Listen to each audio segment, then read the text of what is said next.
Kamdi tayo sa balita, bunsod naman ng mataas na bilang ng mga kaso ng dengue sa Maynila. Patuloy ang pag-aksyon ng health sa pagbuksa naman ng mga lamok sa pamamagitan ng fumigation. Narito ang report ni Julius Disamburu.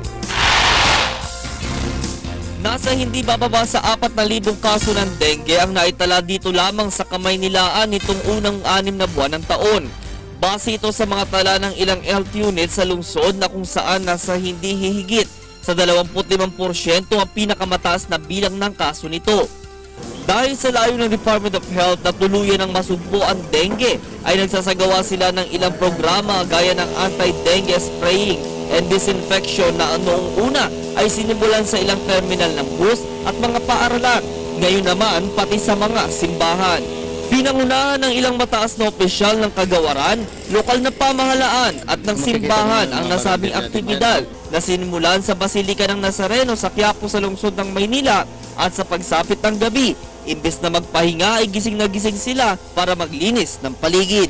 Ito yung time na inaantabayaran natin kasi mababaliwala yung ating mga paglubong spraying na yan kung yung mga peak time na yan ay mapapakawalan natin.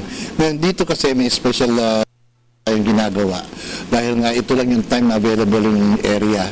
Samantala, pinaalala din naman ng kagawaran na ugaliing maglinis ng kapaligiran. Layo nitong mapuksa o mapigilan ang pagdami ng mga pesteng nagdadala ng iba't ibang sakit. Kailangan natin pagtutulungan. Hindi kailangan isang bahay lang o isang tao lang naglilinis. Dapat lahat ng buong komunidad nagsasama-sama naglilinis. Kahit pa konti-konti pero parami ng parami. Yung pag-aalis ng mga inimbakan ng tulog, kamukha ngayon, umulan, bisitahin na kagad sa ang kapaligiran bukas ng umaga kung umaraw para maitapon natin yung mga pamamahayan ng mga lamok. Hindi lamang sa paligid ng Plaza Miranda isinagawa ang fumigation, kundi sa mga kasingit-singitang bahagi ng simbahan.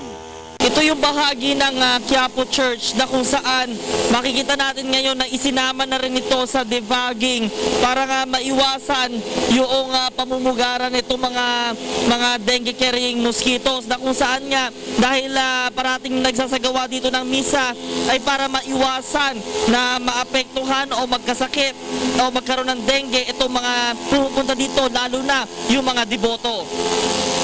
Malaking tulong naman paroko ang ginawang programang ito ng pamahalaan dahil hindi lamang sa pagpuksa ng dengue carrying mosquitoes ito sumisentro, kundi pati sa kooperasyon o pagkakaisa. Well, kahit hindi lang dito, no? Kahit hindi lang naman dito, sa kanilang pamumuhay, sa kanilang bahay, ang kalinisan ay always importanteng ipakita na ang dignidad ng tao ay naipapakita doon sa kalinisan din ng kanyang kapaligiran.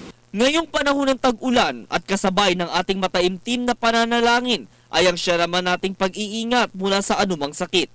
Magpapatuloy pa din ang mga ganitong kampanya ng Department of Health para maprotektahan ang sambayanan.